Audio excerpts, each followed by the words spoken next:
Today, we're so happy to announce our new co-host, Jeff Gum, amazing film producer of Gum Media Partners. And today, we're so happy to have the one and only, he does not need an introduction, but we'll do it anyway.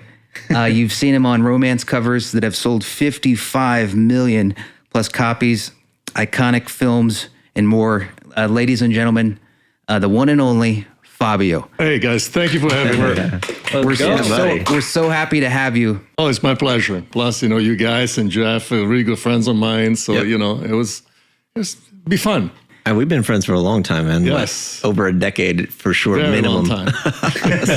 That's awesome. Yeah. It's always been great vibes. And to get this rolling, Fabio, when you started your journey in Italy, could you have imagined life has become what it has today? Like the journey you've made. I believe you have to, the key of success in life are two: believe and faith. Absolutely. If you have, I always tell people they have to have infinite belief and infinite faith. I love that. Yeah. If they have infinite faith and infinite belief, anything can happen. Miracles can happen. But you have to have those two things, because most of the people, many times you ask, how much you believe? And even if they say 100%, it's not enough. Because 1,000 is more than 100. Right. A million is more than 1,000. A billion is more than a million. A trillion is more than a billion. The only way to believe is infinite, because number one doesn't cost any money. It's not like if you believe infinite is going to cost you amount of money. No, it doesn't cost you anything, but it's the mindset. Absolutely. You don't put yourself out to fail. The biggest enemy, it's your fear. Everybody buys into fears, okay? Fear is your biggest enemy, but when you have infinite belief, you almost reduce to fear almost nothing. It's not about timing. People will say, oh, I want it now, I want it now, I want it now. No, when you have infinite belief, you put it out there in the universe and you believe in God and it will work. It come back to you. Time is a people thing. People always think about time. No, it's always better than it happen when your time is right, especially in this industry. When you understand that and how the universe works and you put your good thoughts, and the infinite belief and infinite faith, and then you let it go. You just don't wait. Oh, when is it going to happen? When is it going to happen? Because that is insecurity. Yeah. That's fear. And fear work against you, not with you, in anything in life. I feel like that persistence and like you're saying, timing is everything. And I feel like we've all learned that, on our journey and creative things that we've done. But some time is a universal time and not your time. And that's what people mistake. And they go like, my time. No, it's and most of the time when you let it go, right? So true. Things happen. Yeah. It's the universe's time. Anything in life, a girl, all of a sudden you stop chasing the girl, she comes after you. It's the same. You can't chase a job. You can't chase thinking, because that is insecurity. That it's, it's like you want it now. No, it have to be at the right time. And the universe, it doesn't work in that way. It doesn't work like, it's not like the universe goes around you. You go around the universe like everybody else. Right. I got to ask, when you made your destination checkpoint from Italy to making it in Hollywood and getting, I remember reading this story. It's like in Milan or something. I think a photographer discovered it. What is that story, so people could hear the real it's story? Like already when I was like 5-6 years old, I used to tell my parents, then I was going to live in the United States, and I will definitely would be, make my fame, and I will live with me at the American dream. And my parents were like, whatever, 6 years old boy, it's like, whatever. Did you have any idea like what you wanted to do at that time? Like, I'm going to go to the American dream. The most important thing, it's your belief. It's your belief you're going to achieve your goal. Between a goal and between a dream and reality, there is a very, very fine line, like a razor blade line, okay? And what's going to happen, the only way you can achieve your dream, or I will say your goals, not your dream, because if you believe they're going to be dream, they're only going to be dream. But if you really believe it's going to be a reality, it's going to be a reality. Yeah. And that fine line is called belief and faith. So if you have infinite belief, you know that actually all your goals, they're going to come true. Yeah. Because you really believe it. Okay? Absolutely. You go over that really fine line and things is going to happen. Other people, they always believe in beautiful dreams. And you know what? They're only going to be beautiful dreams. Yeah. That's it.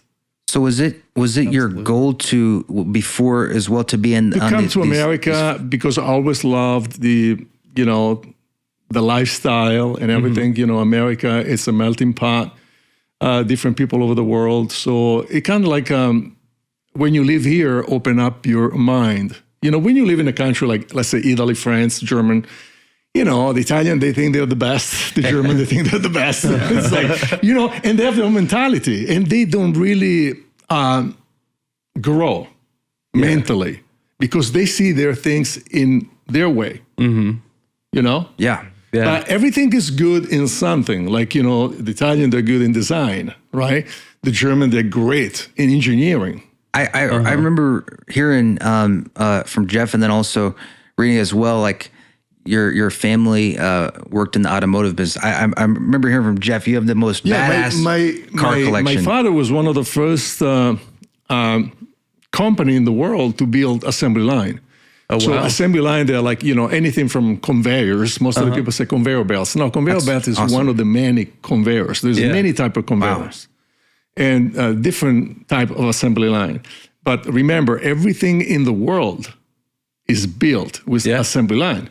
So the cars, the plane, I mean, your refrigerator, your stove, everything. Everything you see around is built with assembly line, with conveyors. Okay? Just having assembly lines changed the world. So he basically engineered the assembly line. Oh, he had two companies, and they used to build assembly line for many, many big companies, from Whirlpool to, you know, every single wheel in Europe was built with my father's assembly line. That's amazing. At one point, 85% of every single electrodomestic in the world was built with my father's assembly line. So it didn't matter if you go into Russia, Europe, United States, or Mexico, or any country in the world, South Africa, Japan, you know, it was my father's assembly line. That is amazing. Is that Jeff has showed me some photos. I mean, I know you have a beautiful car collection. Is that what got you really into exotic cars? You know, because my father was a great engineer. I'm telling you, he was like probably the third. I mean, Henry Ford is the guy who invented assembly line. Okay, and then there was a company in England. They were like the second. And my father, I think, was the third. But my father, actually, what he did, he developed a more sophisticated way of assembly line. So let's say the old assembly line, they used to have maybe like two stations. So you will have the big assembly line, and then let's say a car. It will come and stop on one station. And the worker, they were like, okay, we have to put, the dashboard, or, it's like the cluster, and then it will go to the next station, right? But there was only very few stations on the assembly line. The first assembly line my father built was with 750 stations. Wow. So he took it really to a totally. Entirely. And these were all in Milan, all these assembly lines were in Milan. Yes, but, it's like he was well known all over the world, and so I told you, is that in anyone wanted to improve their company as far as electrodomestic, it was 100% they would go to my father's company, because we're talking already like in the 60s and the 70s, my father built assembly line. They were speeding up like 16,000 refrigerators per day. Wow. So you're talking about back then. Yeah, that's crazy. And so, all the biggest company in the world, even part of Whirlpool, they were done with my father's assembly line. That's amazing. So, it didn't matter if you were in Iraq, Iran, or, any part in the world, you will consult with my father's company. So that's so cool. So you, it sounds like you had it pretty good in Milan growing up. I did. And my father was, my father was very, he created an empire. But he was very very conservative and very tough with his kid. He taught us the value of money. Not because you have money, you throw money away. Yeah. You know, so he always keep us, you know, me and my brother, my sister, really tight with money. Yeah. You know, you want the money, you work for it. That's great knowledge, though. Like to learn that. That's how, you know, it's like if you give a kids everything, they won't all learn. the time they take everything for granted. Exactly. You know, and then they go in life and they expect that everybody will give them something. And life doesn't work in that way. You have to work for it, right? So my father, since I was like 12 years old, said, you want to make some money when you're out of school? Okay, you come and work in one of my factories. So I used to go there and assembly like big flanges, big, you know, like sprocket. Wow. For the chain of, let's say, conveyor belt, right? And those sprockets, they were like, you know, 240, 250 kilos. Jeez. Wow. You know, and you have to assembly and everything. I was getting like, a workout too. No, but you know, you have all the machine, but you have to drill in the flange, you have to drill in the sprocket, then you have to assemble it. So, you know, it's like, it's not simple. Yeah. And everything you have to match it, you know, the top flange with the bottom one and the sprockets. So, you know, and he was like, you know, you work, you learn, and you know, I'll pay you. So since I was really young age, I was working. I was welding already at the age of 14. I was welding. That's awesome. And then I remember he sent me to this other company it was doing all the electronics for the assembly line, and I started like learning how to solder on a motherboard. So, and my father. And I remember telling my father, Dad, come on. You know, it's like, why I'm 13, 14 years old. Why do I have to solder, transistor on a motherboard? And he told me, in life, you never know. You never know. I'm telling you, you learn that skill. In life, you never know when you're going to need that skill. He was totally right. So I remember I used to measure I got electrocuted a few times because you have to measure every transistor, right? Because every transistor have, you know, when the electricity go through, it has a peak. And you want to know what kind of peak that transistor has, because you buy a bunch of transistors and some they're defective, and you don't want to put a defective transistor on a motherboard. So you have to, with the machine, put the transistor, and there is more than 2,000 plus volts who goes, okay? That's a lot. And what happens sometimes, you forget to, you know, turn off the machine, and you grab the transistor, and that thing will, you know, it's like make you fly back. Right. It's not as dangerous as like a 110 or 220. Because it will push away. Oh, okay. You don't get stuck, but it will give you a major, I mean, it's like a major punch. So, Soil your pants for the day. So, and I remember my father telling me, you know what, it's good that you get electrocuted once in a while. You know, it's good. You learn, you have to turn the machine off before you take the transistor off the machine. And I remember, so he told me, one day you will see in your life, all the skill you're learning now in my company, you will see, maybe you're going to put it to practice one day. So all of a sudden, I get hired in the 90s by Best Buy and the Geek Squad to launch the wireless network. So I was the guy who went on CNN for the first time in the world and tell people, like, now, you don't have, because remember the old days, you used to plug in the computer in the internet, okay? Yeah. And all of a sudden they came out, you know, with a router, right? Yeah.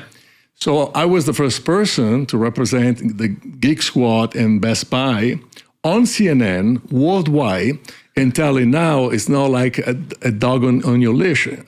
Yeah. Your computer can be off the leash. That's so cool. Okay. So what happened, and I did all my stuff on CNN, and then Best Buy and, you know, they bought Geek Squad. And so they had this place called Geek City, which is like the most amazing thing you ever see in your life. It's a city.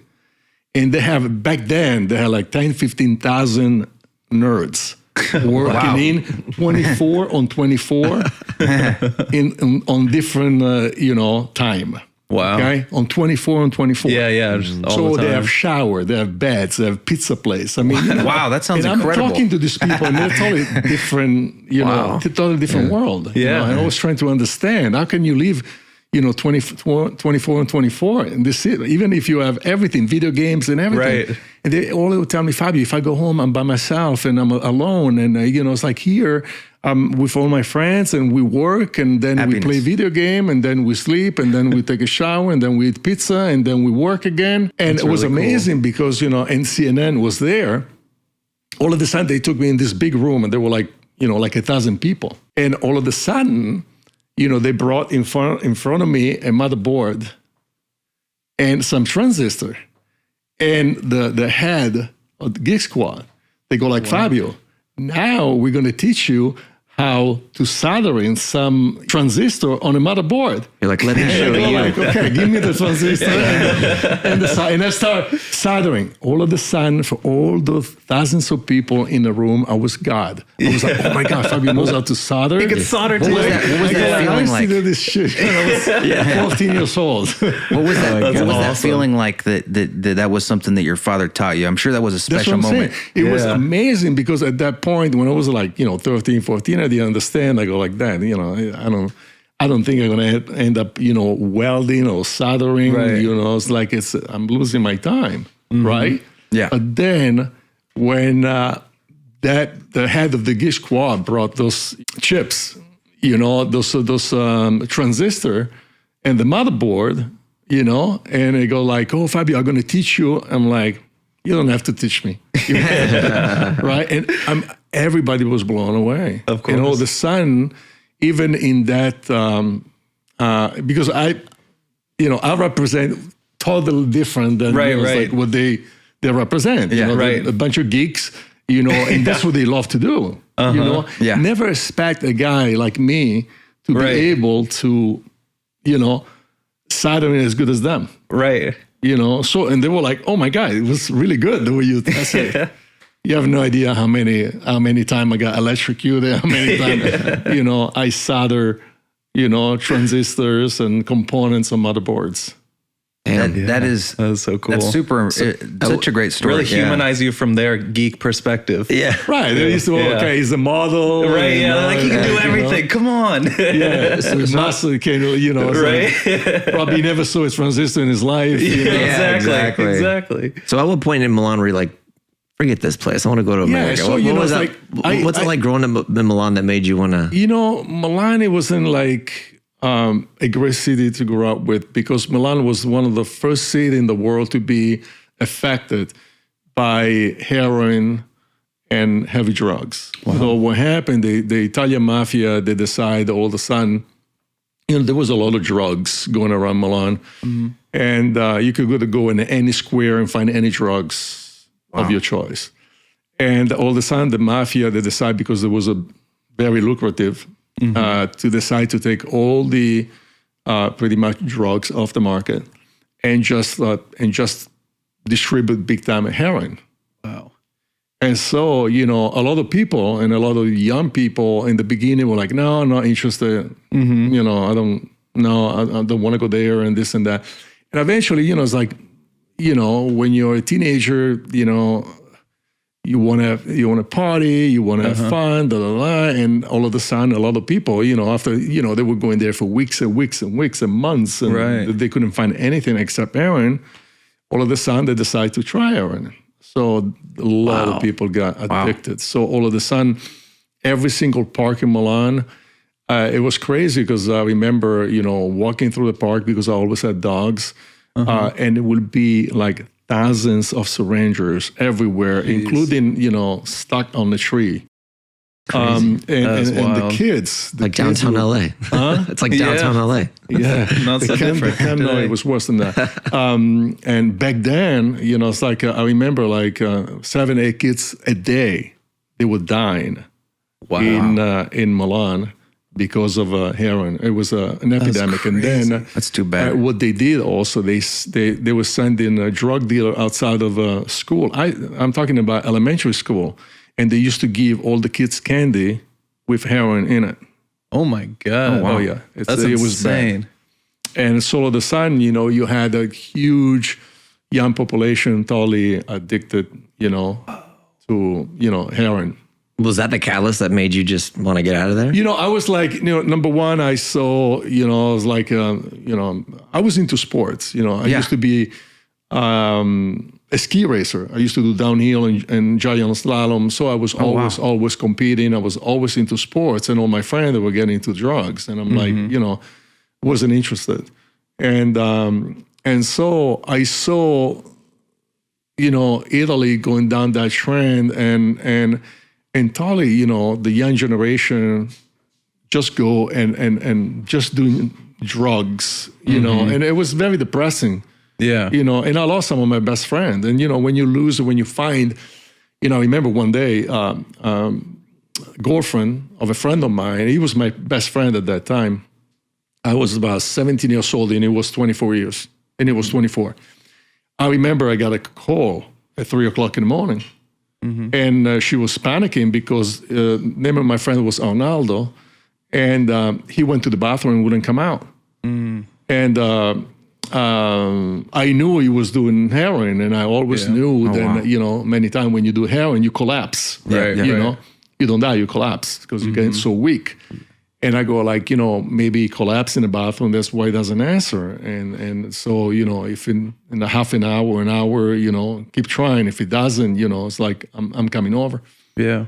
So she called me back. So I call another friend, also a real dear friend of mine. And I go, okay, let's go and check it out. It's like, it's now he's been locked in his bathroom for too long. Right. So we got there. And what happened is, we knocked on the door, kicked the door, and we had end up breaking down the door. And he was dead on the toilet. And it's weird because his body was so weak. He still had the rubber band around his arm, the syringer but the dose was still in the syringer. So he went to shoot, and his body's so weak, couldn't take it anymore. He just died.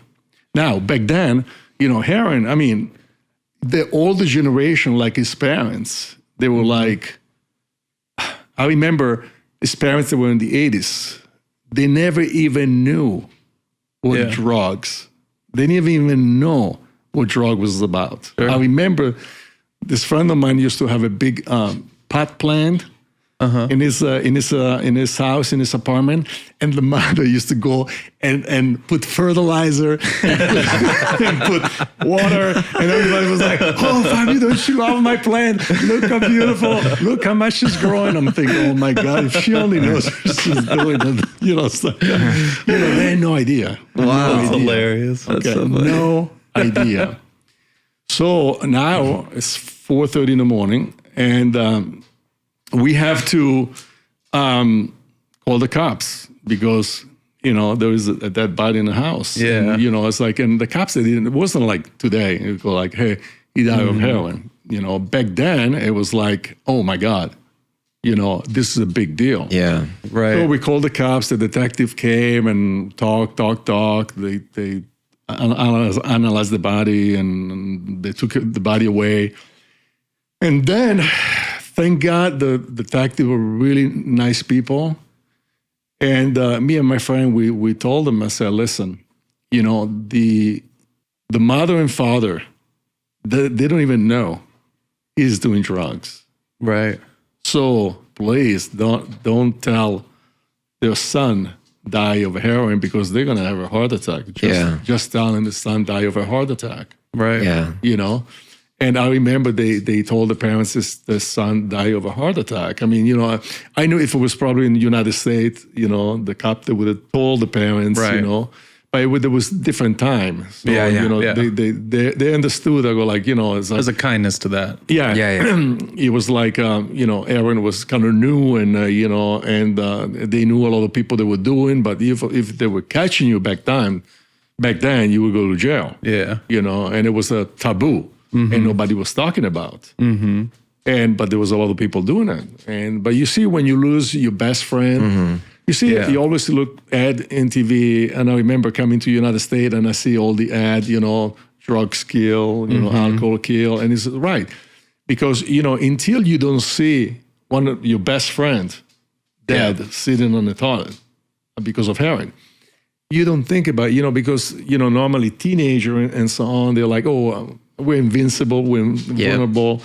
It's nothing going to happen to us, right? Yeah. Then when you see a reality like that, it's right in front of you. Yeah, it gets very real. I think what's so inspirational too is like, I remember we were hanging out back on Halloween. I had asked you, and I think it's really cool. And I think you said you don't drink any alcohol at all. What's your inspiration behind that? I never my father, when I was 8 years old, he tried, do you want to taste some wine? And I go like, yeah. Because he was watching TV and I was looking his glass. So he saw me looking his glass. Maverick, come here, baby. This is our other guest. This is Fabio's dog, Maverick. Oh, that's Maverick. It's a really cool, very laid-back dog. Baby, come. A great dog, everyone. Good boy. You're such a good boy. Yeah. But Fabio, you said that your dad had a glass of wine out. Yeah, he was watching TV and a glass of wine. I remember it was red wine. And, he saw me look at the glass. And he turned around. I was 8 years old. He turned around and go like, you want to try? And I go, sure. And I tried, didn't like it. And that was it. That was it. That was it. I'm like, no big deal. It was always there. It was always, available. You've been, you're an icon. I'm sure you've been to the best parties. There's drugs, there's alcohol, and you just say no. I think that's so inspirational. Yeah. It's in life, everybody wants to be, the way God created people is to be unique. You're unique, Yeah. It's like, Jeff, do you ever see anybody who look exactly like you? No. In LA, probably more frequently than anywhere else. But No. There's only one Jeff. Nobody looks like you. Nobody look like you. Nobody look like you. You are unique. And as a matter of fact, that's why the cops, they want your fingerprint. Because through the DNA and fingerprint, you're the only one in the world. Because you're unique. That's right. So if you want to be unique, you have to do different things than other people. Otherwise, you're like everybody else. I love that. Everybody likes to be unique, right? But what makes you different? What makes you unique? You have to do things that other people don't do. Yeah. So, you go to a party and everybody, drink and they get wasted and, and I'm looking, and all the guys, they're wasted and the girls, they're like ready to go. And I'm like, hey, I'm ready to go. And it was always work, in a guy's advantage, because alcohol kills your sex drive and, you can perform. And then, sometime when the next day you always have hangover and, you don't feel good and alcohol make you, we're about water, our body, 60% of our body is made of water and alcohol, dries up. Yeah, your body. So, it's like, and what people, I believe because, company, they produce a lot of, alcohol. Of course, they're not going to tell you, but it's very simple. If you think about it, what's the first thing when you drink, light at it, right? Yeah. Mm-hmm. It's alcohol is like any type of drugs.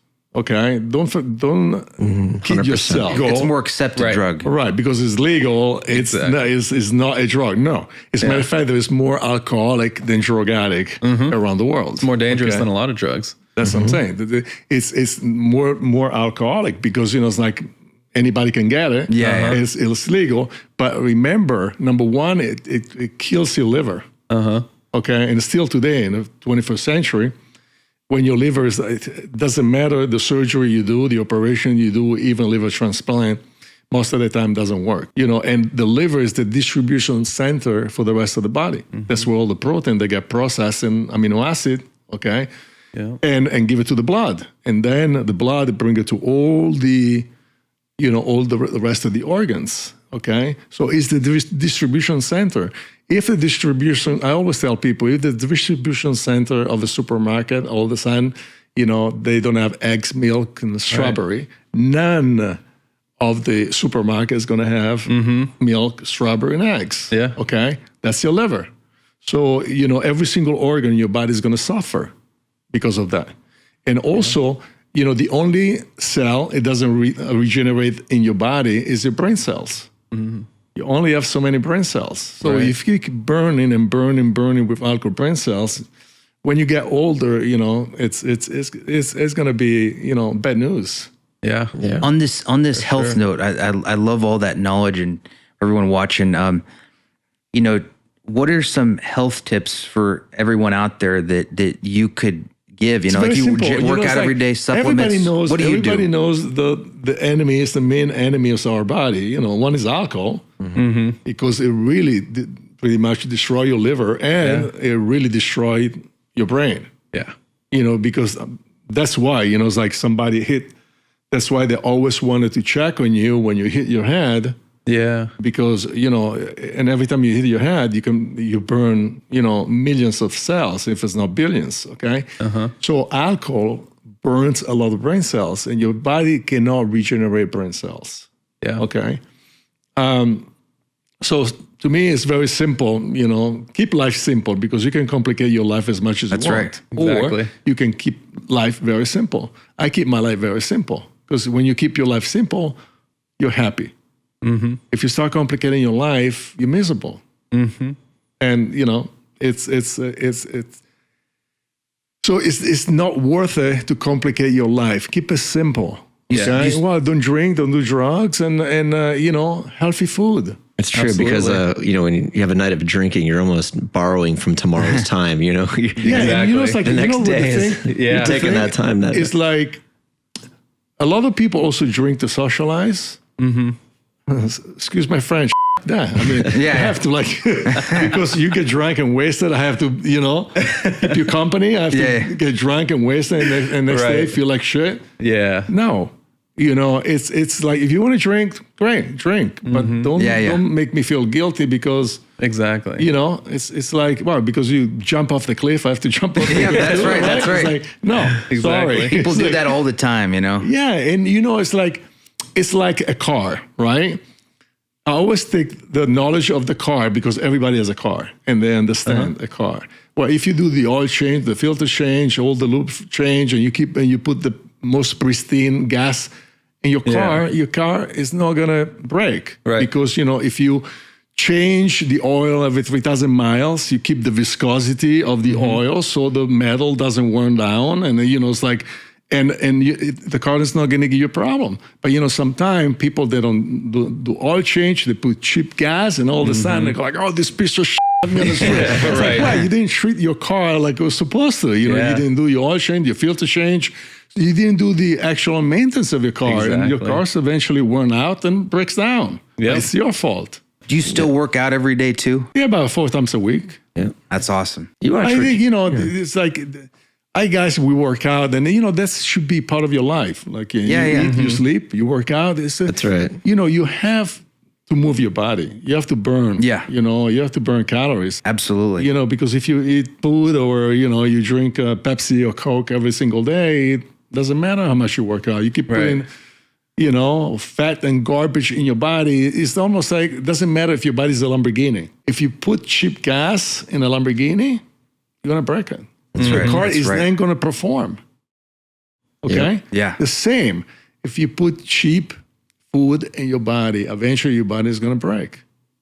Yeah. And your body cannot perform when you give, like low quality protein, or very high saturated fat to your body, All of a sudden, it's like if you give a very, very low quality, your body, your muscle work on base of protein, right? If you give like freaking soy protein or, that's why there's a lot of soy boy. Is that true that soy increase your estrogen Exactly. level? It's totally going against your nature. We're all about testosterone and woman estrogen. And soy is proved, to increase, it's matter of fact, there's a lot of pictures on the net. Then men, they do a lot of soy. They start growing boobs, man boobs. Gynecomastia. Yeah, and it's crazy because soy is cheap. That's why everybody is like soy milk, soybeans, soy everything, tofu, and all that stuff. And it's like it's so unhealthy, right? It's very unhealthy for you because you're going against Mother Nature. Yeah. We're about testosterone. and we keep putting estrogen in our body, you know, and you know, that can cause also cancer. You know, if you put, like I said before, if you put race fuel into your car is gonna run like a race car. Right. If you put cheap gas in your car, it doesn't matter if you have a Ferrari, Lamborghini, or, you know, the best car in the world, is gonna perform like. From Milan, what was the journey of getting from there to getting your first photo taken to be in a magazine or in the cover? Because I was an athlete, I used to compete every Friday, Saturday, and Sunday, pretty much almost every week. And also I used to go to the gym, you know, very young age. And so what happened is I was one time at this very popular gym, like it can be like Equinox today, you know, in Los Angeles. And I was working out, and this guy came over and he said, you know, I would love to use you as a model. And I go like, well, you know, I'm 13 years old. You know, I'm not even 14 yet. Yeah, wow. And so he goes like, well, you know, it's like I'm legit, and, you know, give me your father's number. You know, I call your father and we can, you know, set up. And I go like, well, my father's very conservative.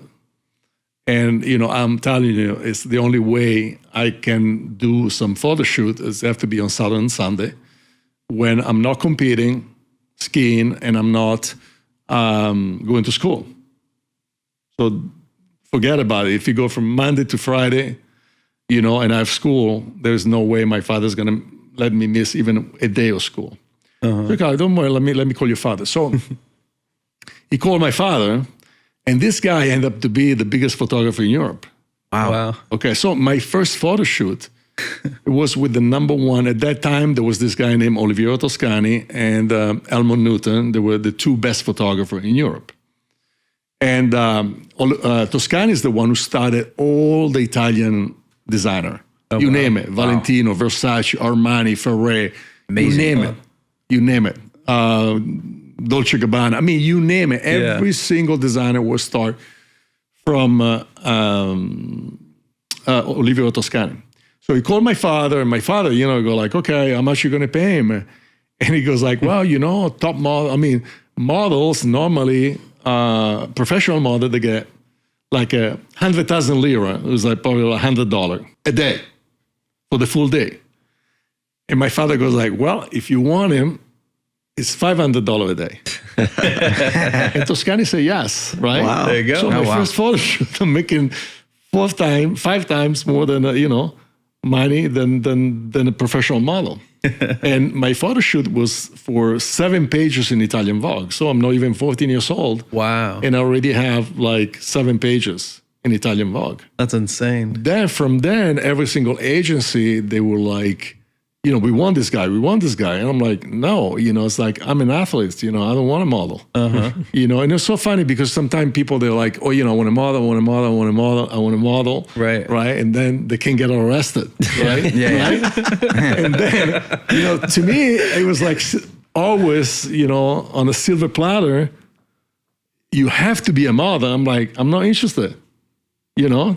So I was always, you know, turned down the majority of work. And plus, you know, Toscani was always calling my father, say, hey, I want it for this job, I want it for that job. So here and there, I was working with Toscani for a big campaign. But otherwise, my father said, no, you go to school and you compete. That's it. You know, and in free time, you come work for me, okay? I'm a model. My father used to tell me, I don't want my son to be a mannequin, you know, like a doll, you know, like, you know, you come and work a real job. So, because my father, you know, he wanted me to be an engineer, a mechanical engineer. Did you ever see yourself going into the family business? No. You know, my father, because I have you know, I'm pretty much can fix a lot of stuff because I have my father gene. So my father goes like, he's so skilled at a young age, you know, like I was 10 years old and already put a big stereo together without even reading the instruction. Yeah. Wow. Okay. I was like, okay, it's like, I was picturing like a flow of water. So in and out. So I'm going in, out, in, you know, it's and I was putting together, you know, stereo and never read even the instructions. And so, from a very young age, and plus, it's like because I was working also for my father, I was putting big stuff together already at a young age. And and so he was like, oh, it's perfect. It's like I get my first son to be in economy and financing, so he's going to run the finance part of the company. I'm going to get my second son to be a mechanical engineer. And then I'm going to get my daughter to be in languages. So because I deal with country all over the world. Right? Yeah. So he had this plan, but it didn't work. Very interesting. The first one for the first son. And then me and my sister took totally my footstep. So me going totally off on my own way, and so I go like, I don't want to work for that. Fair enough. Do what Fabio does.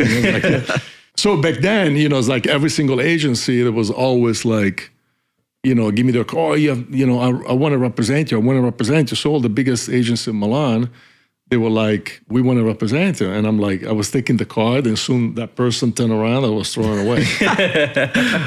And it was so embarrassing because many times I used to meet these people, later in life in clubs or just in a restaurant or bars, right? Yeah. They say, Fabio, why you didn't call me? And, I can always use the excuse that my mom washed my jeans and the card was in. Sorry, you go to. Wash your business card. Yeah, so, there was my jeans. My mother took the jeans when I was sleeping, put it in the washing machine. And, I always had the excuse that I lost your card. And then what happened is, and I always wanted to go to New York. Yeah. Eventually. But in Italy back then, you had to go to the army. They took your passport away. So there is no way you can leave the country. No anymore. Now it's voluntary, like United States. But back then, when I was, 17, 18, you had to serve at least for a year, minimum. Did you end up doing that? Serving. You have to. Oh, so you did that? Okay. Yeah. I was special forces. Okay. I went for 18 months. What was that like? Taught me, looking right now, I goes like everybody should do at least a year and a half. I think military experience is really. And I'll tell you why. It'll wake you up. Yeah. Okay. Reality check. Really it was reality check, and it's, and you never know in life. Yeah. You never know in life. No. Right? Mm-hmm. You can be all of a sudden caught in the middle of war. Right. Or, look at the time today. It's crazy, right? War everywhere. But also, they teach you survival skill. Yeah. Now, what I'm thinking about all the new generation, if the computer or the phone, they go off, they're going to die. Oh, yeah. Absolutely. They're going to die. They even, our ancestors used to look the star and go around the world. These people, they have to use the GPS to go around the block. Yeah. Okay, so that's true. People have their phones for everything. It's absolutely insane. Yeah. These people, they have no skill whatsoever, and it's all about me. Look at me. I'm so great. And if you don't like me, I'm gonna myself. That's the era we live in. It's for crazy, sure. but it's like because they don't get enough like, and they get a bunch of dislikes. Some right. Kill come on. So society and the world, and sometimes school, they program in a certain way, and it's not the best way. In life, it's a reality. Yeah. Life will slap you in the face left and right. You have to grow up. And now in school and and social media, they totally teach people, you can be famous just because you post some stuff on the internet without working, without doing anything. And it's like, no.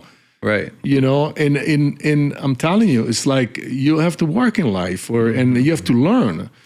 It's you're not going to know what's the difference between an apple and an orange if you don't try them both. Right? If you don't know the difference between something good and something bad when you try a good apple and a rotten one, called experience. Yeah. Okay.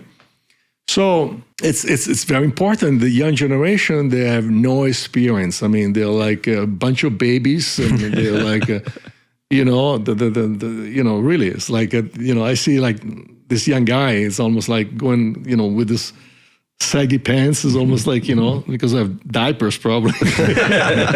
But they're like, really, it's like, dude, I mean, if something happened, you're going to die in 5 seconds.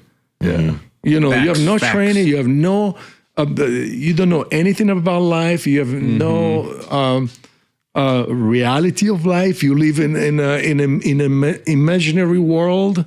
You live in this stupid world that was like the social media, where nothing is real, and everybody retouch their own freaking pictures and everything, and all of a sudden, oh, look at me, I got 2 million followers. I'm like, yes. On that note, I looked. You don't have any social media. One time my manager had to call Facebook because there were 850 people that were identified as me on social media. And I'm like, I don't do social media. I've seen there's a lot of accounts of people that say they're you. No, I refuse to do social media because, number one, your life is private. Yeah. And should be private. Yeah. And, and it really is like when, it's crazy. When people there's a major problem when you start doing your dirty laundry in public. For everyone to see, It's like, excuse me. Yeah. People don't need that you're taking a dump on Fifth Avenue.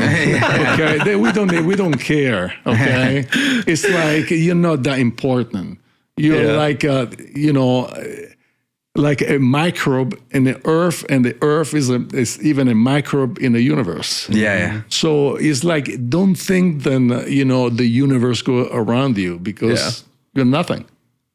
Okay, but everybody thinks today they're like God gifted to the world, and it's like, no, I'm sorry, Right. You're not the next Messiah, it just doesn't work in that way. And life, it's like you always want to grow in life. Every year you want to grow.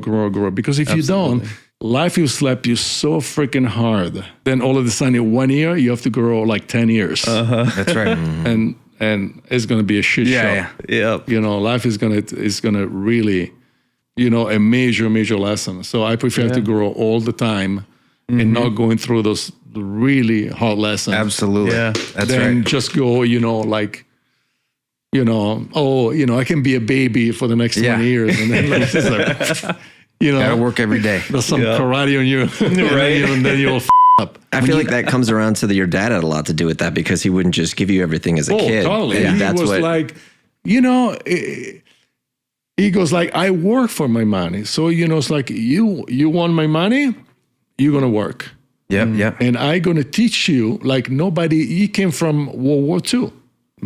So talking about, they had nothing. Right. They were like eating, my father and my mom, they would tell me, some of the day during World War II, they were eating crumbs, not the bread, the crumbs. They were looking for crumbs. Okay. So, and then you realize, it's like life can be, very dangerous and very tough. Yeah. Okay. And you have to prepare. Yeah. So it was like, not because you were born into wealth, I'm going to give you wealth. You have to earn it. You have to, you have to do something for me to, you work, I'll pay you. You want to buy that thing? Well, you work, you make the money, and then you go buy. So, know what you have to do to earn money. I'm not going to just give you money because I make money. I work. I came from nothing, and I want your brother and your sister to learn. Then in life, to go somewhere, you have to work. Nothing is going to give it to you. Even sometime. When you have infinite faith and belief, sometimes you see miracles and things, was given to you on a silver platter, because in my life happened many times, then things that were given to me on a silver platter, and I didn't do much. I just had this infinite belief in God and infinite faith. And all of a sudden you go like, you want to see miracles? Miracles exist. But you have to believe first. Yep. If you don't believe in miracles, you ain't going to. Absolutely. You're not going to see miracles. Absolutely. Right? But miracle exists, and I'm a living proof. Yeah. So for sure. It's, the same. all of a sudden, I told my parents, I have to go to America. The first time I came to America was with my father, and we visit, part of, New York, Houston, and then we went to New Orleans and so on. And I was like, wow, that's all I traveled the world. My parents loved to travel. So we went everywhere. Since I was 5 years old, we used to go to Africa all the time, Wow. all the islands, Asia, everywhere in the world. And I never felt at home in Italy. I always felt like I was a fish out of the water because my mentality, my way of thinking wasn't like their way of thinking. Right. So I always talked about, I always felt like a fish out of the water because, it's like European mentality is not as open like America, like especially United States. Let's say in Europe, and you have vision, you want to be something, you want to do something, you want to create something, then it's different. Older people, they have control, and they will tell you, oh, you're too young and too stupid, and you're not wise enough. So what do you think? You're better than other people? Right. Yeah. So they never elevate you. Like in America, it's like, hey, I want to do, okay, show me, do it. So you have an open field. You're like, okay, show it. No problem, right? So in America, it doesn't matter your age. You can succeed in many, many different fields. It's not like that in Europe. In Europe, it's old mentality and it's old school, and it's pretty much controlled by old people. And so they never see the young generation as the future. They say, no, we know what's best. We are the wise one. Like, the Roman time and the Greek time, they used to go to the old people because they were wise. I understand back then, right? Yeah. But now it's a different world. You want new, fresh idea. Yeah. And of course, when you're 89 years old, your brain barely works. If you don't have Alzheimer, right? And so why should I come to you for, I can listen to you, but, it's like I can bring fresh, brand new idea to the world, to society. Yeah. I love it. That's in Europe is out the window. It doesn't exist, that mentality, sorry, you're too, as a matter of fact, all the politicians, just old, and and the same mentality for the last 50, 60 years. Nothing moves, nothing goes anywhere. I'm telling you, it's very depressing. So that's why the beauty of this country. That's why it's called the American dream. It's not called the Italian dream or the German dream or the English dream. Because over there, it's more like a nightmare. It's not like a dream, okay? America is the land of the dream. Because it doesn't matter where you're from, right? Yes. Yeah. You can be from anywhere in the world. But if you have a great idea, people here, they go like, okay, I listen to you. Okay, let's make it happen. They give you a chance to express yourself. And because God created people to be unique, you're a unique individual, you can bring unique things into the world. And that's the beauty about America. Absolutely. Out of all the places you've been, what inspired you to attract you to New York? Like, I want to be in New York City. I got there. So when I was a kid, I was always traveling the world. So I was exposed. That's why I never felt like in Italy. I never fit. Because I go like, I've been in so many different countries around the world, and it's like I come back in Italy, my God, everything is so old, they smell old. It's like when you go to an old building, that you have that old smell, of musk, like it smell old. Thousands of years of Roman Empire. It's old, okay? Yeah, and also you cannot live on what you did 2,000 years ago. Okay? Hello? What have you done since then? Yeah. Right?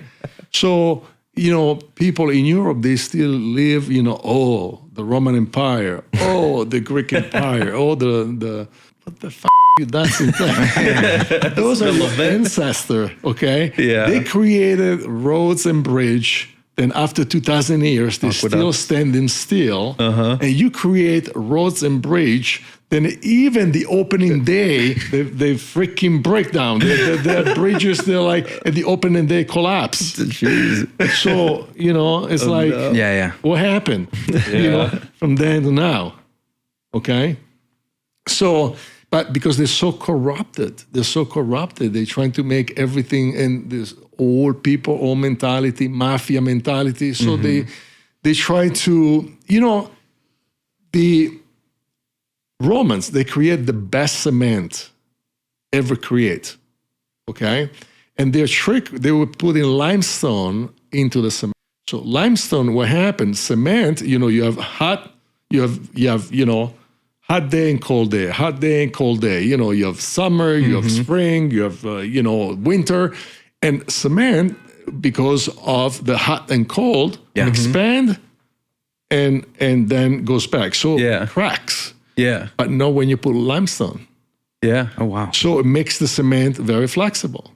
So all of a sudden, the bridges the Romans they did 2,000 years ago, or the cement the Roman they used for the streets, still there. 2,000 years ago, they're still there and they're still solid.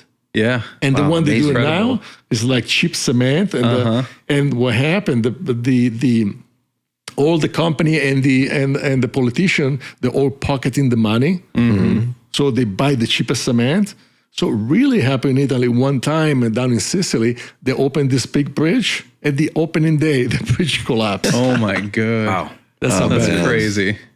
But that's the thing, the society over there, it got corrupt to a point, then there is no way of return. So that's what you saw. You saw, I'm going to America. I saw that. As a matter of fact, all my friends, they were like, oh my God, you were so smart. You saw that, like 40 years before, 45 years before it happened. And I told them, I say, you know what? When you have all the symptoms of cancer, it's going to be cancer. Right. I didn't have, when I saw all those symptoms, I go like, you know what? This is full-blown cancer. Yeah.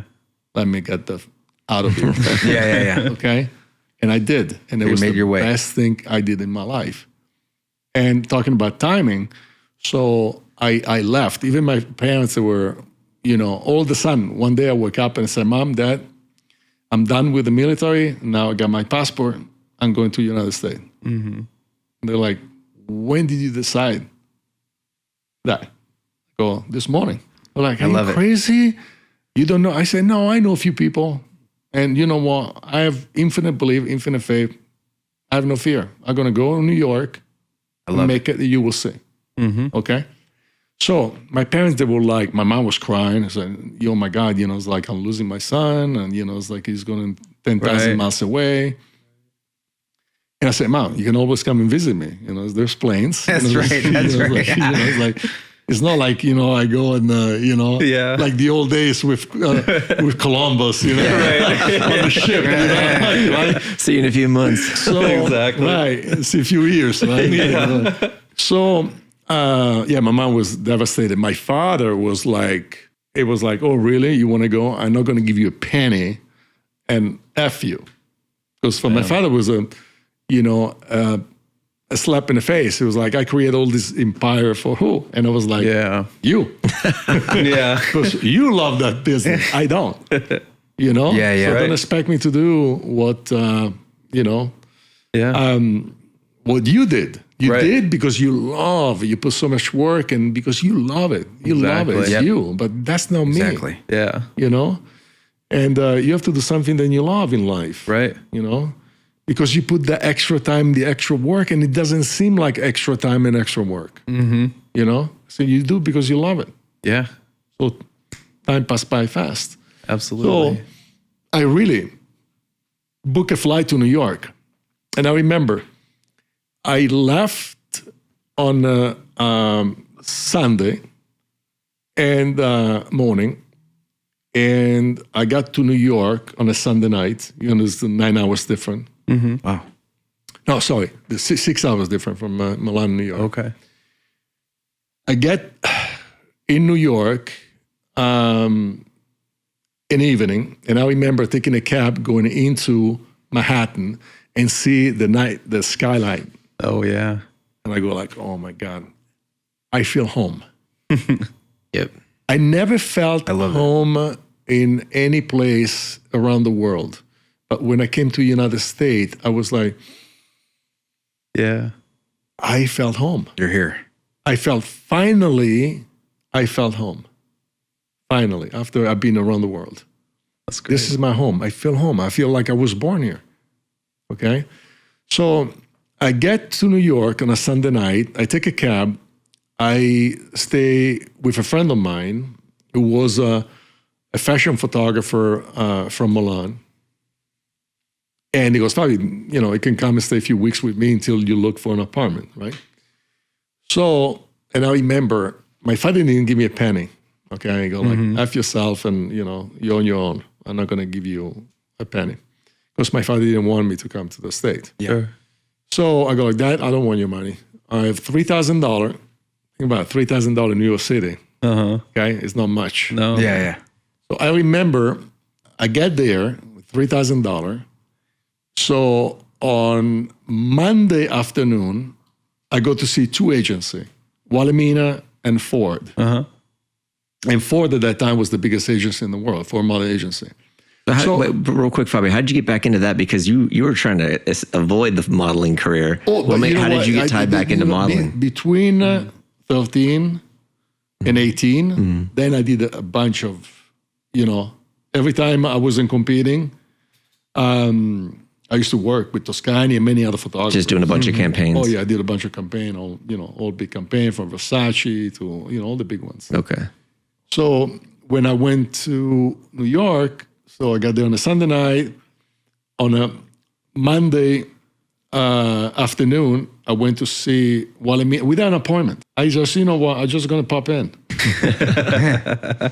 What's going to say? No? Exactly. You're Yeah. here without an appointment? So I remember they used to see people on a Wednesday, right? Yeah.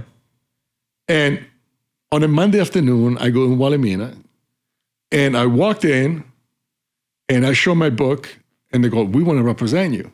I said, "Well, it's I just got here."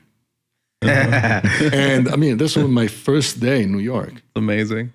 And I still want to see other agency, Yeah. So then I went to the same. I went to Ford, and I just walked in. Uh-huh. And 45 minutes later, I walk out of the contract. This is my first day in New York. No, it gets better. And I go like, okay, Fabio, you know what? It's crazy because you missed the biggest casting in United States. They just closed a week ago.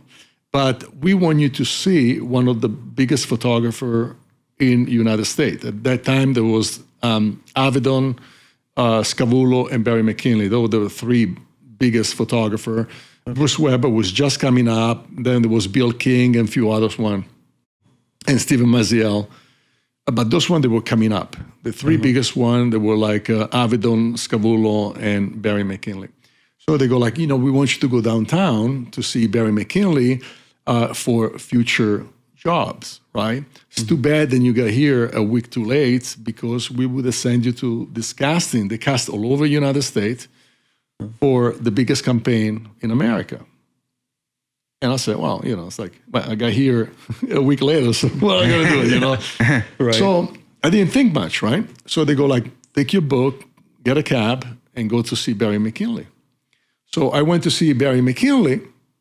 So I walk in, like at that time, like 3 assistants, beautiful studio downtown New York. And I sit down with them, and he look at my book, picks up the phone, and makes a call. My English wasn't that good back then. I could barely understand what he was saying. But I knew he called a client, but I had no idea which client he called. So then he goes like, oh, I'm going to use him for a lot of campaign. Oh, that's great. Thank you. So I take my book, and I go back to my agency. I go back to Ford. I walk in, and there was dead silent, and everybody was like, look at me like a fish out of the water. And I go like, what? And they go like, Fabio, never happened in history of our agency. Never happened. You come, You come over here without an appointment, okay? Out of the blue. We sign you up. The next day, we send you to Barry McKinley. Barry McKinley called the client. They canceled the 2-male model they booked for the biggest company in the United States. And now you leaving to go to Hawaii for 20 days to shoot the biggest company in the United States. And that was the launch of The Gap. Wow. That's incredible. So now, back then, a top model, it used to make between $120,000 to $130,000, okay, a year. My first job, it was $180,000. So now I got in New York with $3,000, and 2 days later, I'm leaving to go to Hawaii to shoot the biggest campaign in the United States. I'm making $180,000. Wow. That's amazing. Right? That's amazing. So that in Hawaii, first class hotel, right? Having the room service, the sashimi and everything. My father, right? And I called my father, right? And my father goes like, "Oh my God, 3-4 days, right? Right. He's calling me because he's gonna come back to Italy and to spend the $3,000, right? $3,000 don't get him anywhere in New York. He's gonna call me and he's gonna have his tail between his legs, right? Yeah. That like he's the prodigal son, right? In the Bible. Sure, that was an interesting feeling. Right? And I was like, and he was already ready for me to say, "Oh, Dad, I'm sorry. Can you send me money?" Or, it's like, he wanted to give me one of those trips, right? And I said, "Dad, you would not believe what happened." I go like, "What happened?" He goes like, "I'm not in New York. I'm in Hawaii, right? And I just got $180,000 campaign. After 2 days, I'm in New York." Oh my God! My father totally hung up on me. He was like, "Oh no, really?" My father wasn't happy like, for you. Because him, it was like a slap in the face. Yeah, again. Because he thought, he's gonna call me and he's gonna already run out of money. Yeah. And so it was great because and also it's funny because I was shooting that campaign and with Annie McDowell and Kathy Ireland. And so it was great. I mean, it was fun. And then I come back in New York, and of course, everybody wanted to work with me and everything. And that's how the book came about, because I used to be in All magazine. And so because I used to be old-fashioned magazine and fashion show. That's what I used to do. I didn't even know what a book cover was when I got in New York. I used to do all the big campaign. So then one day, what happened, all these writers and all the publishing books, they were like, they will see this guy in GQ and Vogue and Mademoiselle, all the magazine. Yeah. And so all the writers, they go like, I want our hero to look like this guy. So all of a sudden, they're booking me left and right. Yeah. Do sometimes 15, 16 cover in one day. And I'm like, okay, I'm taking a picture. Because I'm taking a picture. Yeah. With a beautiful girl. So I'm like, it's another day at the office, right? So every day, like, sometimes do up to like 15, 16 book cover and working with, like sometimes 10, 12 models, a day. So I'm like, good day. Life is good. This is a miracle. Exactly. do happen. Right? So then, and I had no idea. People say, you shouldn't picture for books. Okay. I thought regular books. I never, because in Europe, we didn't have those romance novel and those books. We didn't. Yeah. Okay. So I had no idea. So this a year and a half later, I'm in Miami for a job, and I'm in a club, and these 3 girls run up to me and they say, "Oh my God, you look exactly like the guy in our books." And I'm thinking, wow, that's a good pickup line. And they go like, "No, I'm telling you, you look exactly like." I go like, "You know what? Yeah, I model, but it's like, I don't know what books you're talking about." They're trying to explain. Did they not tell you what you were going to be on when you were taking the photos? No. Wow. No, I had no idea because, doing the work. I was shooting on a white background, on a blue background, on a green background. Oh, okay. And then they were painting the Right. background and then put paint on the picture. Oh, okay. Very So cool. I had no idea. Wow. So, I was like, You know, it's like, I like this place. You know, just walk in, it's like 3 hot chicks. They're coming up to me. And they're like, you know, with that line, I go like, you're original. Never heard that line. Right? And they're like, no, I'm telling you, you look exactly like the guy in our books. And I'm like, okay. So they go like, how long are you going to be here? And they go like, well, I just got here. You know what? We live half an hour from the club. We're going to go home, pick up all those books, and bring it to you. So, okay, whatever. And they came back like 40 minutes later, all right, and with all these books, and they go like, look. And I go like, yeah, that's me. That's me. That's me. Yes, that's me. And they go like, yeah, we told you. That was the first time I realized what those pictures were for. The feeling of fame for the first time, that was like a really interesting feeling. You know, no, you know, because it was fun because it was easy money. Mm-hmm. Yeah. But, you know, I used to make the big money in a campaign and in a fashion show. That's why I used to make the big money. Yeah. And by that time, you know, it was like they pay probably a couple $100 an hour. Mm-hmm. Okay, when campaign, I was getting 10,000, 15,000, 20,000, Yeah. even, you know, 180,000, Right. you know, for the guy. So it wasn't, you know, I was like, yeah, you know, I make, you know, a couple $1,000 for the day, but I work back, I mean, like boom, boom, no stop. Yeah. Because every 30 minutes, new girl, boom, boom, boom, new girl. And I'm like, I like this. Like, you know, Yeah. I like variety. So New girl, new number. yeah, it was fun time. And so up to one point where I was like, my God, you know, it's like another day at the office, right? And Right. like, you know, 10, 12, sometimes 15 beautiful girls posing with me, right? All of a sudden, after a couple of years, I go and I still doing tons of these books, and all of a sudden I'm by myself. And I'm like, excuse me, where's the girl? And they go like, oh, no girl today. Really? Now what happened? All the publishing companies, and I tell you, it was the biggest disappointment for me. Because, you know, that job was fun because of the girl, not Right. because the job was boring. Yeah. Right. And now I'm by myself, right? All day long. So they go, you know what? They want to try something new. Now, when I started in the industry, with this book cover, they used to always put the girl in the front and the guy on the side or in the back of the girl. So with me, I was always side by side with the girl, and all of a sudden they got rid of the girl. And I'm like, why? Yeah. Then I find out that's why I don't drink. So there was this big club, Palladium. It was big, huge, back in the 80s. Right down the street in Los Angeles, right? No. New York still. Oh, okay, yeah. Palladium, New York. No, they did it because it was very, very popular in New York. There was Studio 54, Palladium area. God, there was Limelight. I mean, there were so many. The Tunnel. So I go to Palladium, this big party for models, right?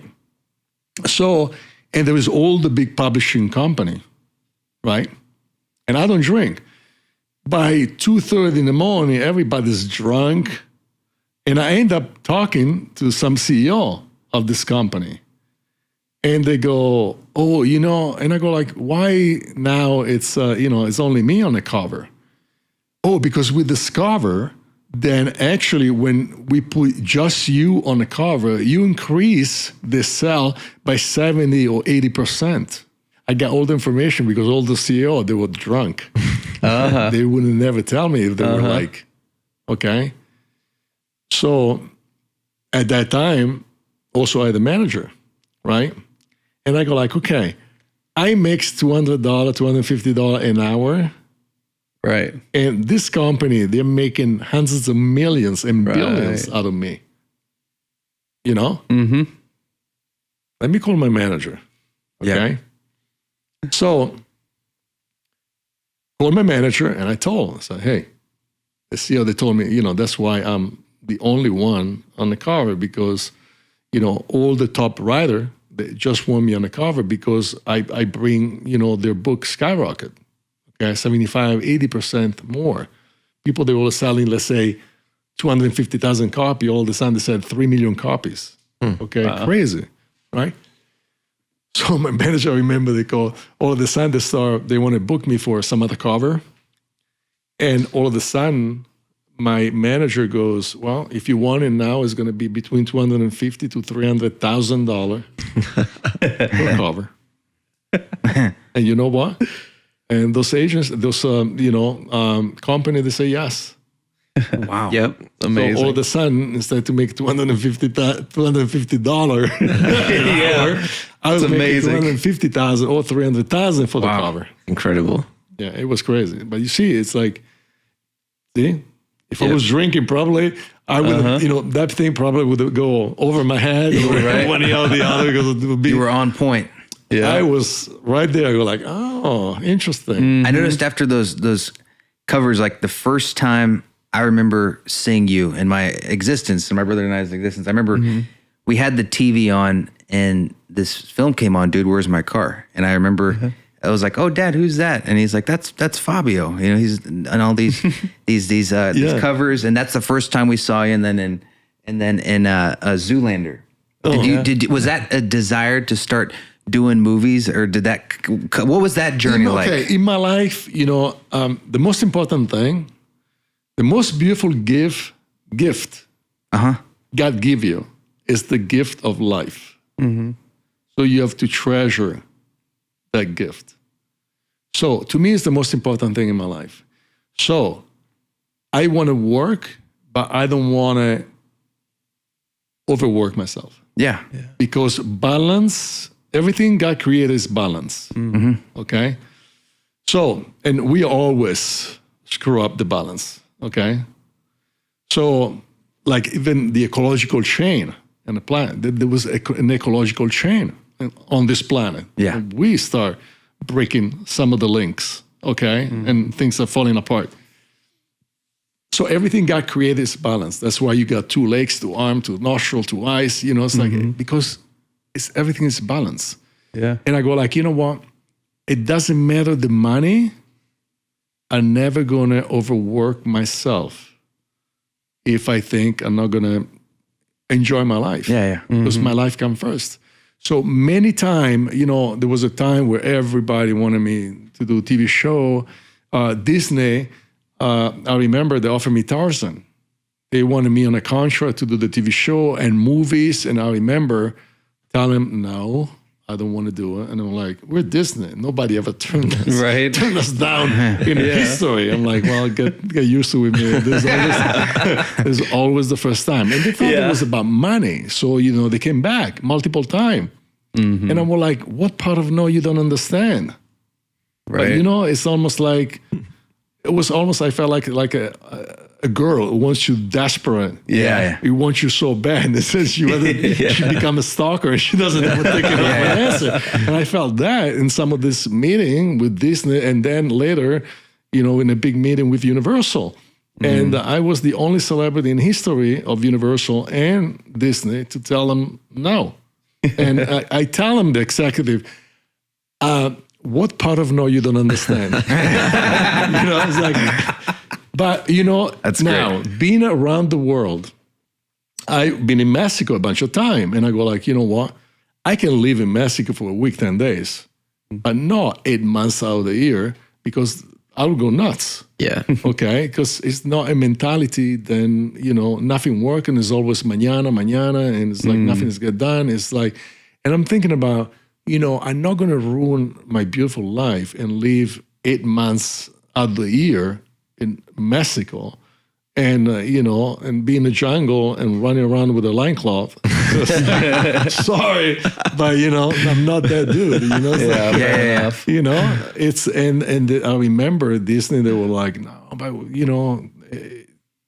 they were like begging me to do it. And then also they decide, oh, what about if we shoot in a Disney World?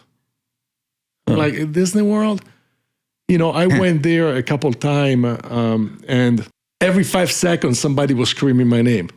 So, think about it. You're in the middle of the shoot. They want to make it like almost like an attraction, right? Wow. And film it in Disney World. I'm like, are you crazy? Yeah, how would that work? We're going to have every 5 seconds somebody's going to interrupt and is going to scream or is going to say something or oh, I can't believe it's not butter. Or it's like, come on, you can shoot, And on that note, when you did that commercial for, did you know that can't believe it's not butter commercial? Did you know it was going to get as big as it was?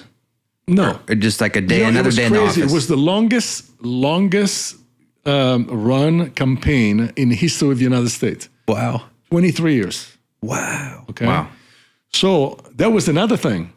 Amazing. That was amazing. That was amazing run. Beautiful people. One of the largest. When you go to a supermarket, pretty much two companies own everything. They own 40 and 40%, and the rest of the company own 20%. Yeah. Okay.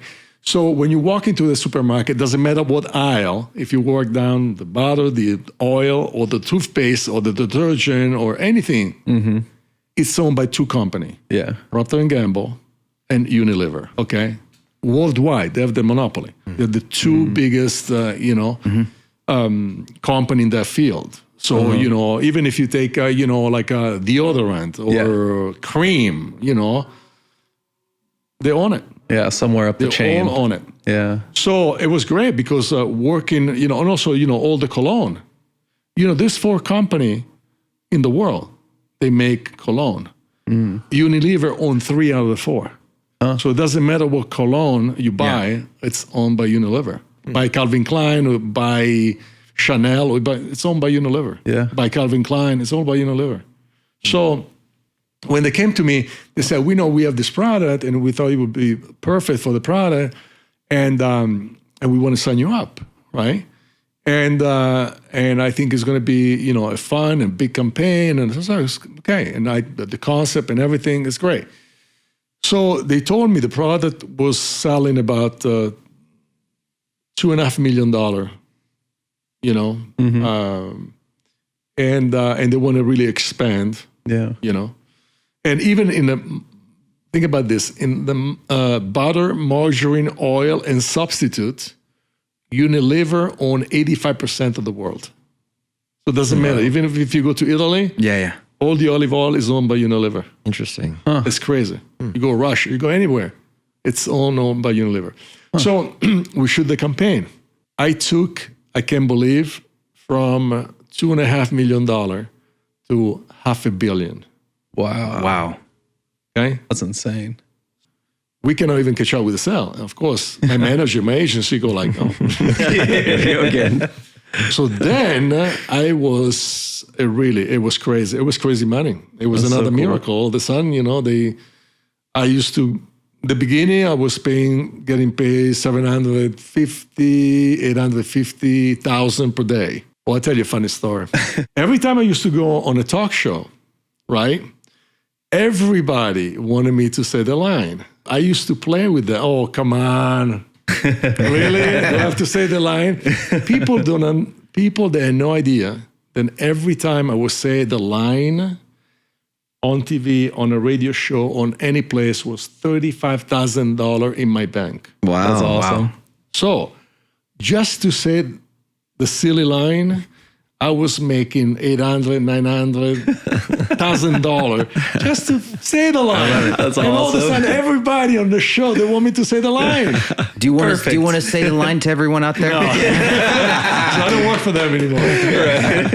Good call. So it was crazy because all of a sudden, I'm making, all this money just to say the line. Plus all the money I work for them every day, it was big money every day. I would have made it a prerequisite if I'm going on David Letterman. Hey, by the way, you have to ask me to say the line. Yeah. Right. It was crazy because it got to a point that everybody was like, please say the line, please say that. Oh, say it again. I'm like, okay, I have the $35,000 in my bank account. And people was like, oh, it's so funny. I'm like, funny, you don't even know. I can give you even a better story. So one time, they always wanted to shoot in beautiful places around the world because they had so much money. It's like they were spending more money in a commercial than daily than for a movie, for a big movie. Wow. They're talking, their budget was always between $1.5 to $2 million for a day. Wow. Okay, that's huge. Yeah. Yeah. For a commercial. A lot. Even movie, they don't spend, $1.5, $2 million for, And they always wanted to shoot in beautiful places around the world. And my agency at that time was William Morris. And so what happened, we go down to the Yucatan, right? Like, we were talking in the middle of nowhere. Just an hotel, and the rest is nowhere. Yeah. Right? I remember they have to clear the brush in the place where we shot the commercial, and they find 22 coral snake. Oh my God. Wow. Because we were like in the middle of the jungle. They find a nest. So the ambulance was there, and they want me to run on bare feet. I'm like, this is going to cost you way more money. Right. Okay, I don't mind when I'm up in the vine, but it's like, you want me to run in the jungle on bare feet, and you just killed 22 coral snake? Poisonous snakes. So there That's was, your life I on remember the there was line. an ambulance there, in my case I God. was getting beaten or. So, and my contract was get paid by the day.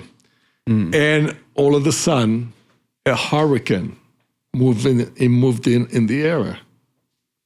So we couldn't shoot. Wow.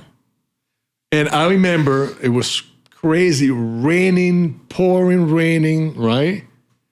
And me and my manager, we are in the room watching CNN and Fox News because those are the only two channels in the jungle. The hotel, they have the satellite, right? So you couldn't even get the local channel.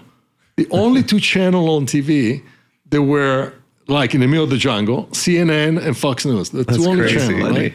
And we're flipping back and forth. And I look at my manager and I go, can you believe we're getting paid $850,000 a day just to watch CNN? and it's like the hurricane passed through, I think it was like 2 or 3 days. So I got so much more money just sitting in a hotel and do nothing, just watching TV. That's The cool. miracle exists. Let him make more money here. Send him a hurricane, right? I remember the client called, and these people didn't care. They always put me like best hotel, Peninsula, Four Seasons. They didn't care. Sometime when I was in New York at the Peninsula, I used to invite all my friends in Fifth Avenue, okay? Peninsula is on 57 and Fifth Avenue. And eat like pigs. I mean, eat like crazy, okay? Yeah. My dinner, they were like $10,000, $12,000 for dinner.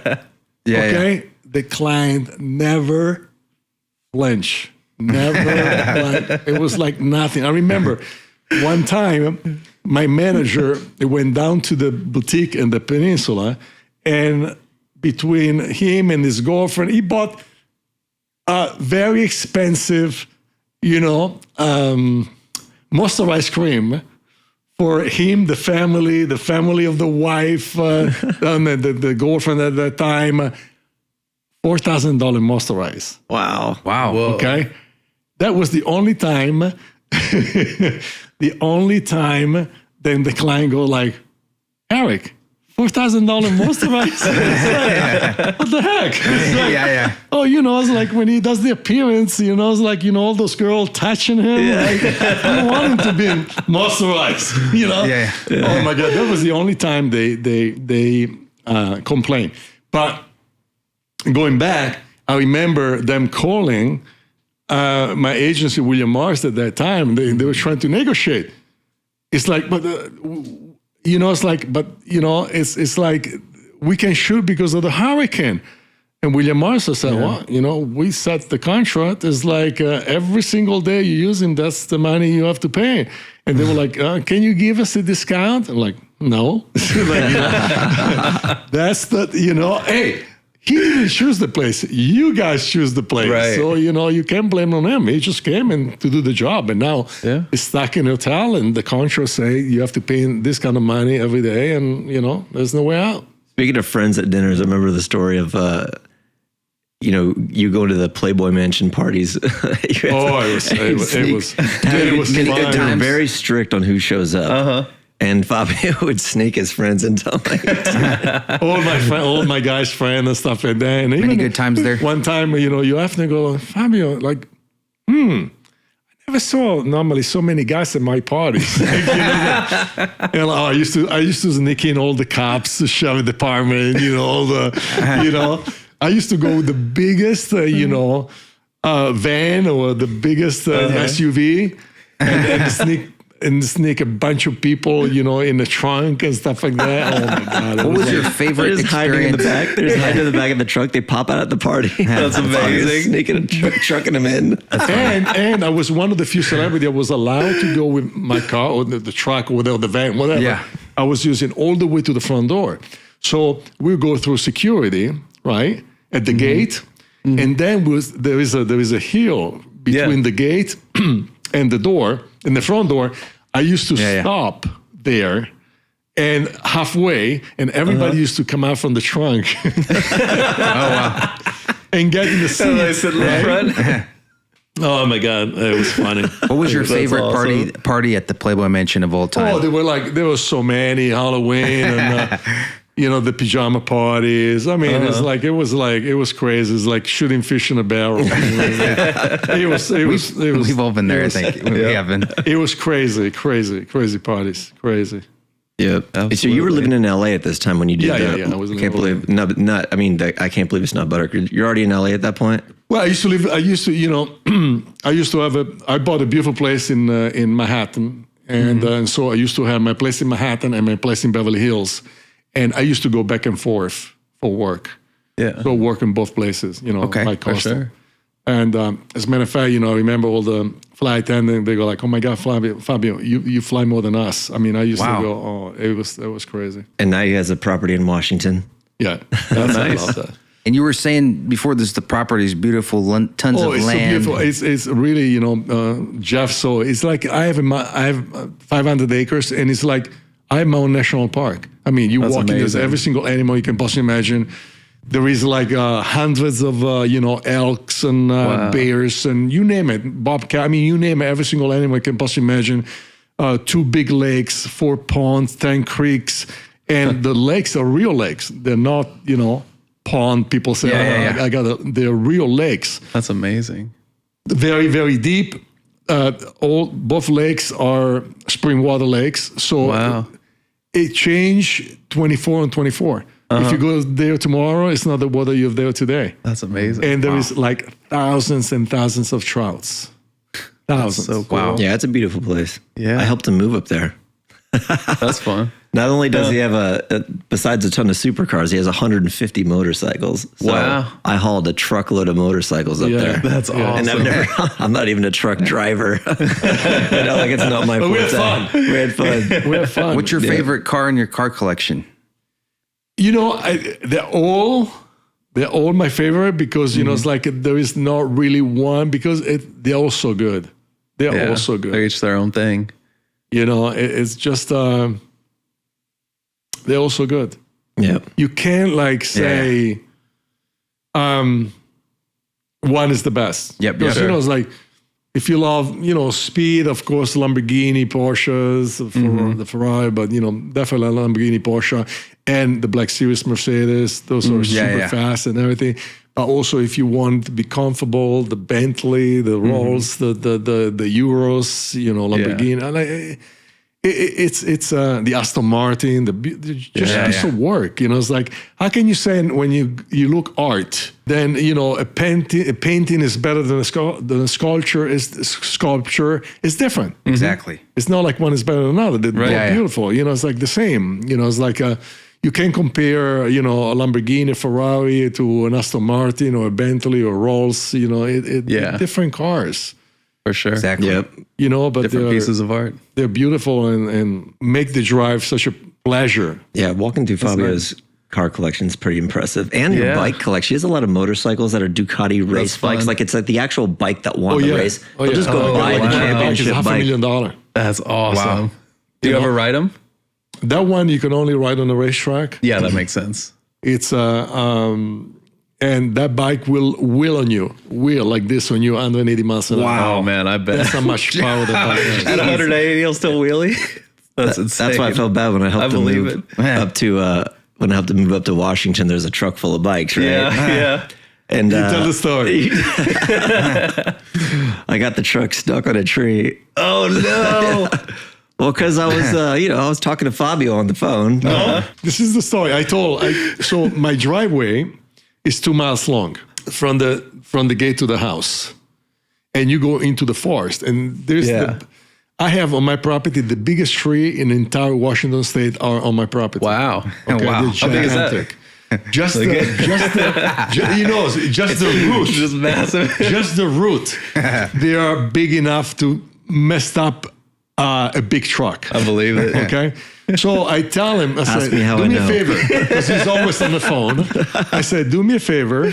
When you get into my driveway, switch off the phone. The 2 miles. Pay attention. Yeah. Because also you get to a point where there is the road. There is this gigantic tree, and on the other side you have 400-foot vertical drop. Oh my God. You don't want to go. No chance. Yeah. Okay. You So I don't was want hugging the other side of that. You want to stay on the right, not on the left. But you have to take that thing kind of wide and then come in. Yeah.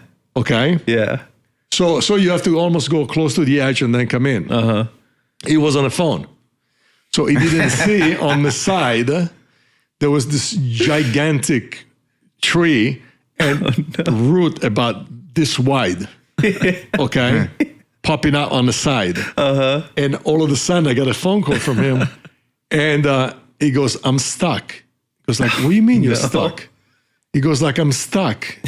Put the reverse, go back, right? And then he goes, no, I'm stuck. None of the wheel touched the ground. Oh no, you got full high centered. So he went around and the root was so big. And this is a big truck. Wow. full of expensive bikes. Yeah. This is a be big truck. Oh my God. Did I mention I'm not a truck driver? One of those big U-Haul, one of those big fancy trucks. Yeah. Okay. Was Big one of box those. truck. It was like this on the side. The root totally lift the truck up. Okay, so I'm going over there. I go like, oh shit! Now we're we have 400-foot vertical cliff on the side. Oh my The truck take the entire road. We are gonna call AAA. So the first truck came over and he go like, we can't pull the truck because that tree is so big, we'll rip the entire side of the truck Oh my God. off the truck. Wow. Yeah. Okay. So we have to get one of those truck then actually as a crane for 18-wheelers. Yeah. Okay. So now we have to call a truck and wait because they only like one or two in the area that can pull 18-wheelers. So this truck have to come backwards up to my driveway. Oh wow. And my drive is going up and it's very winding. Yeah. Okay. Big turns. So this guy have to come for almost 2 miles Oh my backward God. all the way. And then with the crane, totally lift the truck off the tree, move it, and put it back on the road. Wow. Crazy. I was horrified. That is crazy. At least it was okay at the end. I the end was of the like, day. I told you, Jack. Put the phone down. Yeah. On this fun note, I got to ask, because I just found out this yesterday, because I didn't know before, as a musician, I saw that you have a top Billboard charting album, After Dark, with Dionne It was Warwick. crazy. What was It was- that whole experience about? Let me tell you, it was one point, it was crazy because I was generating so much money for everybody. Mm-hmm. So everybody, they wanted me for movie, for TV show, for music, for everything. And I'm like, dude, I never sing in my life. not even in the shower. Okay? So, don't worry, Fabio. He was like, I'm saying, no, I'm worried because, it's like, this is America. Right. People don't lip sync like the vanilla, like in Europe, People, they lip sync and you can make tons of money and you pretend you sing. Here, you have to sing Yeah. live on Right. TV. No, don't worry. I'm worried. It's like, because I have to go in front of millions of people and and perform, and I'm not a singer. And I never sing in my life. So everybody was like, "Oh, this guy makes so much money for everybody." It's like they wanted me to. So my manager agreed. So think about this. Probably was the fastest thought, produce, and put on sale records. It was done, thought, produce, and everything in 3 days. Wow. Damn. That's crazy. That's amazing. And it's a Billboard chart-topping album. Yeah, I saw that. So I'm like, oh my God, here we're gonna. I'm like, and now you want me to go on national TV? Yeah. And freaking sing. This is, don't worry. So they sent me to a singing coach who was the singing coach for Michael Jackson. And I took a bunch of lessons, and then we come up, it's like, yeah, you can sing a sentence, and that's most of the time you can talk over the music. And like, that's better. Yeah. So, I'm like on Entertainment Tonight, all the big show. And I'm like, oh my God, every time I'm like, I made it. I made it. It's like, It was crazy, because, and I'm like, this was the embarrassing of my life, because, I was like, I didn't want to do it. Oh, yeah. And from that time on, I said to my manager, I decide everything.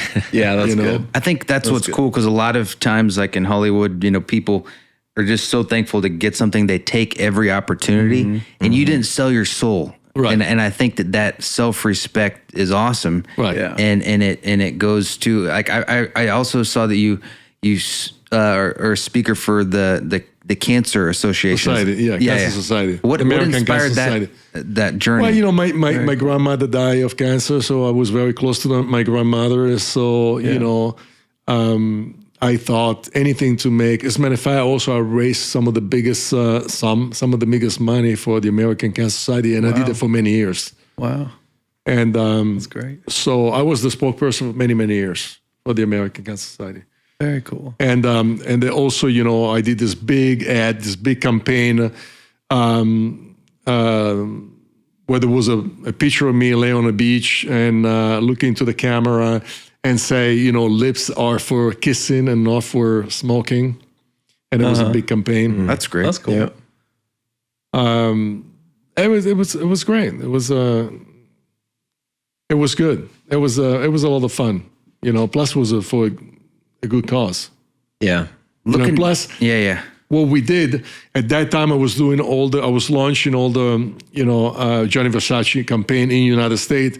So a lot of also all the money, I used to make so much money for Versace. And so all of a sudden, a lot of the proceed was also going to the American Cancer Society. Yeah. That's really cool. When I launched Versace Cologne in the United States, East Cologne was on the bottom of the list. So if you go to any Bloomingdale, Saks Fifth Avenue, Nordstrom, Neiman Marcus, was the last, at dead last. Yeah. Wow. In 3 months, number one. Number one. Wow. All over the state. And Versace, when I started with him in United States, he only had like a couple hundred points of distribution. And after like a month, I was advertising on a magazine, 3,000 new points of distribution. Wow. That's great. Yeah, I know you crazy. turned down a lot of stuff. Yeah. But what do you think would motivate you to, like, what's going to be something that would catch your interest to do?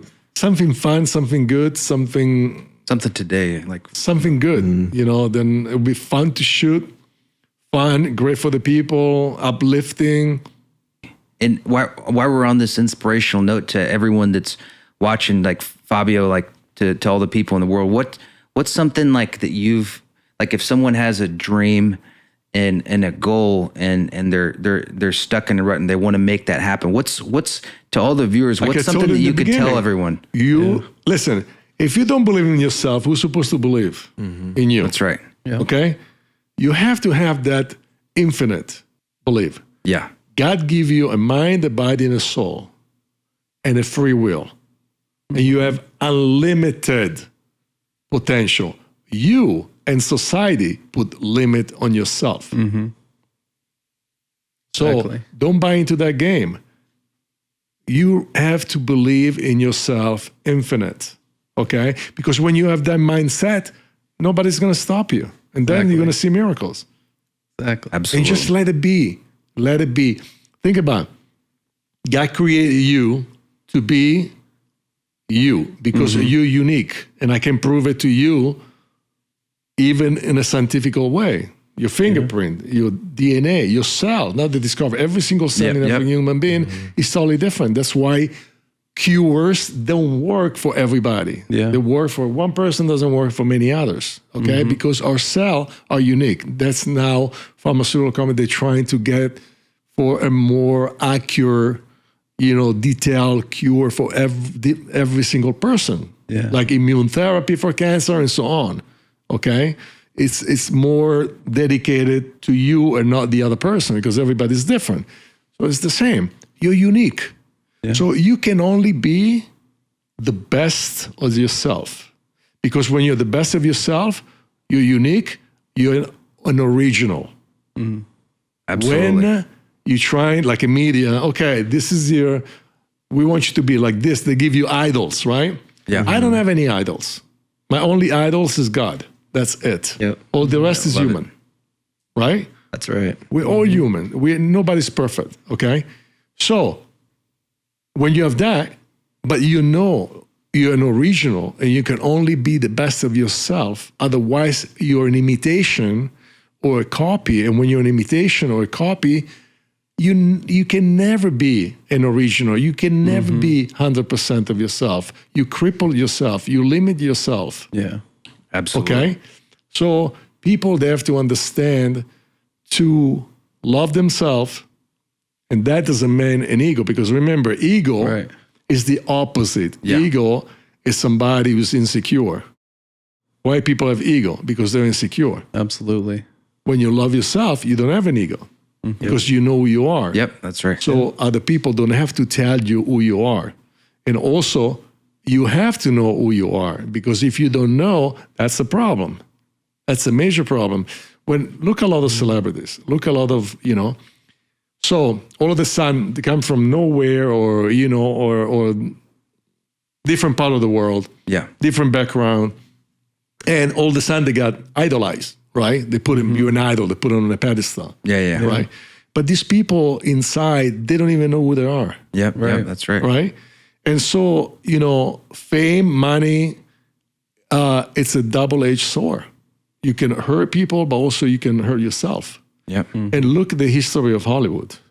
Why you think tabloid, they're always full of celebrity? Because these people, they have no freaking idea who they are, okay? And all of a sudden, they start seeing themselves through the eyes of other people, and they buy all the bullshit the other people tell them. Oh, you're so great, you're so this, you're so sad, you're so hot, you're so da. And they buy it. Okay? No, you have to look at yourself through your own eyes, not through the eyes of other people. Yeah.